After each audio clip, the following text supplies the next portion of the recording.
Mi nombre es Daniel Felipe Leino Torres y estoy próximo a cursar séptimo semestre de Administración de Empresas en la Universidad Externa de Colombia. Yo actualmente vivo con mi papá, con mi mamá y con mis dos hermanos. Actualmente quien se hace cargo de los gastos en la familia es mi papá.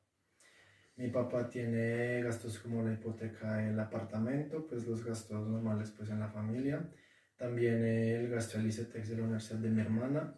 Y como mi hermano ahorita comenzó a estudiar en la universidad, pues también está pagando su universidad.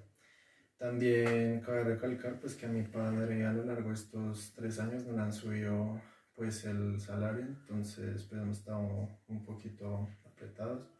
Porque quisiera volver a ser parte de la línea para Educación Estrella, pues principalmente quería ir a hacer Educación Estrella porque a lo largo de mi carrera y pues de mi instancia en la universidad pues me apoyó y pues me ayudó a estudiar.